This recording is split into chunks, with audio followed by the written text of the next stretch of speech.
तो पता है, ये जो बात करते हैं कल की अवतार के बारे में, या जो भी नाम हो इस अवतार का, आप मेरे हिसाब से जो विष्णु जी का आखिरी अवतार है, वो पता है किस तरीके से काम करेगा। मुझे ऐसे लगता है कि विष्णु जी जो हैं वो अपने आखिरी अवतार में जो है अच्छाई और बुराई को इस धरती पर वैसे का वैसा ही छोड़ देंगे जैसा कि वो है। उसमें कोई बदलाव नहीं करेंगे। ठीक है। वो इस अवतार का जो मुझे लगता है काम है वो ये है कि धरती पर अच्छाई और बुराई दोनों ही रहें। ठीक है। विष्णु जी हैं जो हैं वो नर्चरर हैं इस धरती के। ठीक है। और वो इस चीज़ को बहुत अच्छे से समझते हैं कि इस धरती पे अच्छाई और बुराई जो है वो हमेशा रहेगी। ठीक है।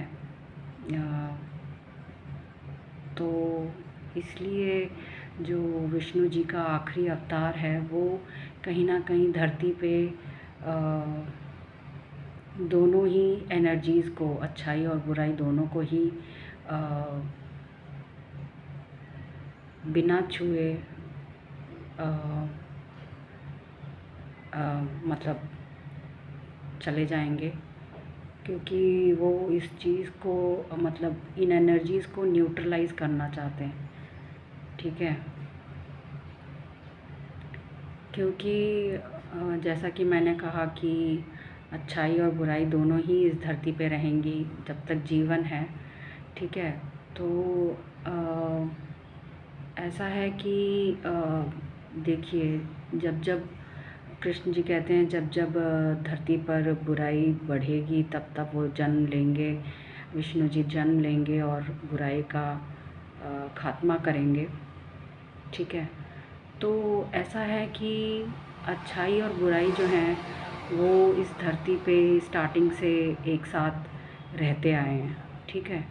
तो जब अच्छाई को एहसास हुआ कि अरे मैं तो बुराई के साथ रह रहा हूँ, तब जो है अच्छाई ने बुराई के साथ दूरियां बढ़ाना स्टार्ट कर दिया। और फिर वो दूरियां बढ़ाते बढ़ाते इतनी बढ़ गई कि अच्छाई को एहसास हुआ कि अरे मैं तो वापस बुराई के पास आ गया। ठीक है। पर इस बार जो है जो अच्छाई है उसको पता है कि बुराई के साथ किस तरीके से डील करना है। बुराई जो है वो ऐसा जो बुरे लोग होते हैं वो ऐसे होते हैं जैसे कि रक्त बीज हो। रक्त बीज पता है आपको?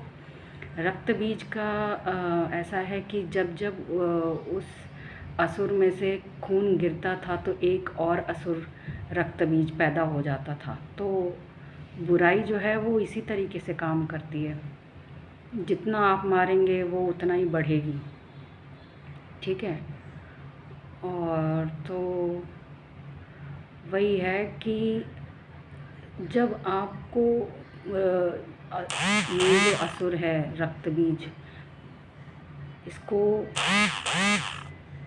कितना ही आप मार लेंगे, कितना कितना मार सकते हैं, तो कहीं ना कहीं आप मारते मारते थक जाएंगे। ठीक है। तो इसलिए एक पॉइंट आने के बाद असुरों से, बुराई से एक्सटर्नली लड़ने से अच्छा है कि आप अपने अंदर इंटरनली जो हैं ऐसी चीज़ें क्रिएट करें, मेंटल और इमोशनल फिज़िकल बाउंड्रीज़ बनाएं, जिससे कि आपके मतलब अच्छाई के, आपके और बुराई के बीच में एक बाउंड्री रहे। धरती पे रहने के बावजूद अच्छाई और बुराई में अंतर देखा जा सके। ठीक है। इसी को मुझे लगता है कल्कि जी बताना चाहते हैं कि ये लड़ाई जो है ये बाहर की नहीं है, ये कहीं ना कहीं बाहर की लड़ाई करते करते, मतलब जब आप फिज़िकल डिस्टेंस बनाते हैं बुरे लोगों से, तो कहीं ना कहीं धीरे धीरे आपको एहसास होगा कि ये फ़िज़िकल डिस्टेंस बनाने से कुछ नहीं होगा। कहीं ना कहीं मुझे अपने इमोशंस को धीरे धीरे इतना बैलेंस कर लेना होगा कि आप हज़ारों असुरों के बीच में भी रह सकें बिना इमोशनली हर्ट हुए, ठीक है, और फिज़िकली भी, ठीक है। आपको कहीं ना कहीं देखिए, जैसे असुर मैनिपुलेट करते हैं मतलब अच्छे लोगों को, देवताओं को, तो उसी तरीके से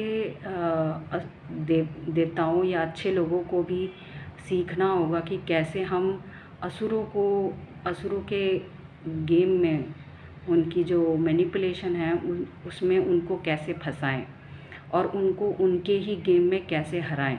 और ये हराना जो है वो इंस्टेंटली नहीं होता है, ये कहीं ना कहीं हराना जो है ये कर्म पे डिपेंड करता है, कर्म पे डिपेंड करता है। क्योंकि असुर जो होते हैं वो इतने बुरे कर्म करते हैं कि वो उनके कर्म जो है ना उनके सामने किसी ना किसी वक्त पे आते ही हैं आगे चल के, ठीक है।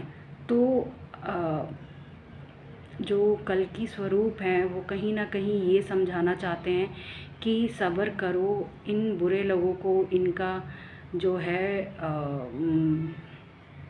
इनका जो कॉन्सिक्वेंस है, जो फल है, पाप का जो फल है वो इनको ज़रूर मिलेगा, ठीक है। तो ये सब्र करना ज़रूरी है और इसी तरीके से अच्छाई और बुराई के बीच में एक बाउंड्री क्रिएटेड रहती है हमेशा से ही, ठीक है। कर्म जो है वो अच्छे और बुरे लोगों को अलग अलग रखता है इस दुनिया में, ठीक है। आप देखेंगे कोई कितना भी बुरा कर ले, उसको इस जन्म में नहीं तो अगले जन्म में या उसकी आने वाली पीढ़ियों को उन कर्मों का फल ज़रूर मिलता है, ठीक है। और सेम चीज़ अच्छे लोगों के साथ भी होती है।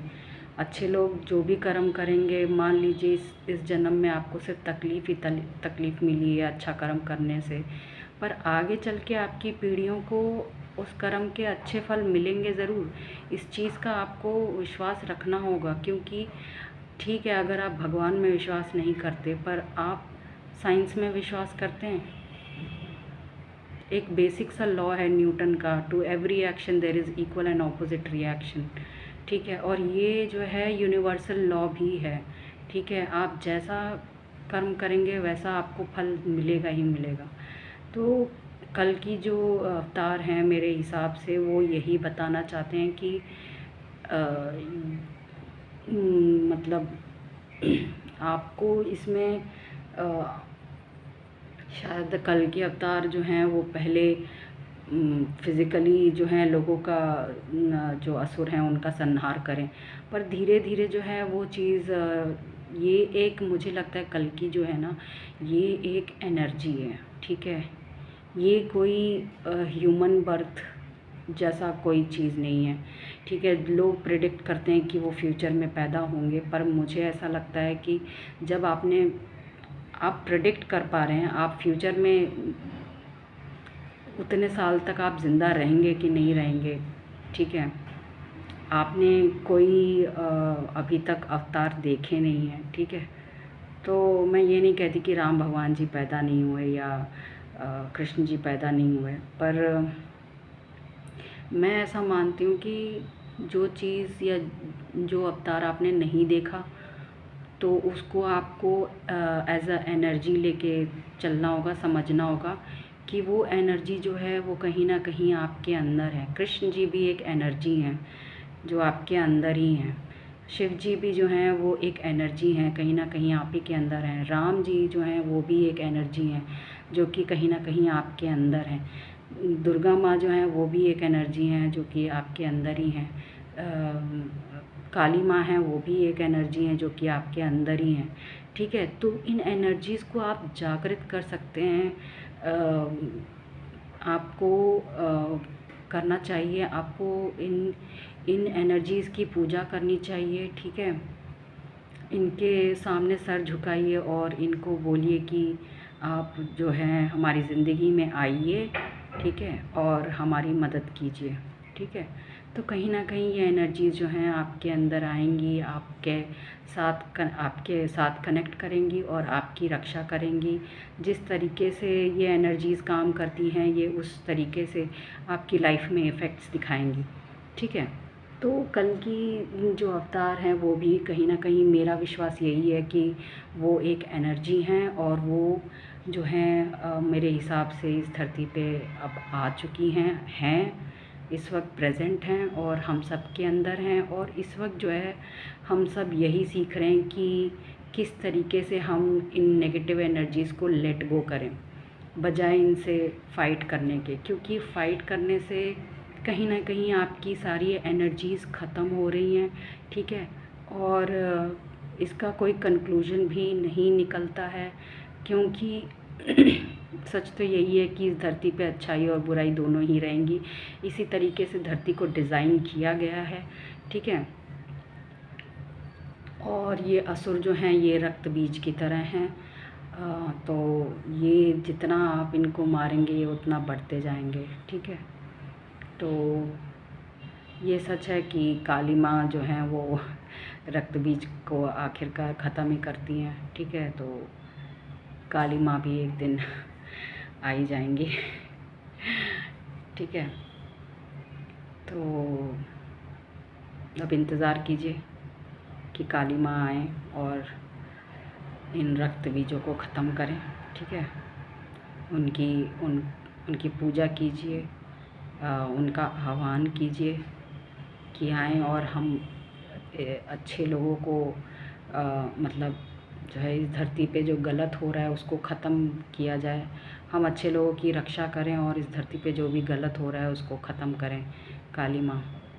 तो जय काली माँ। और आप लोग अपना ख्याल रखिए, खुश रहिए। Thank you, bye.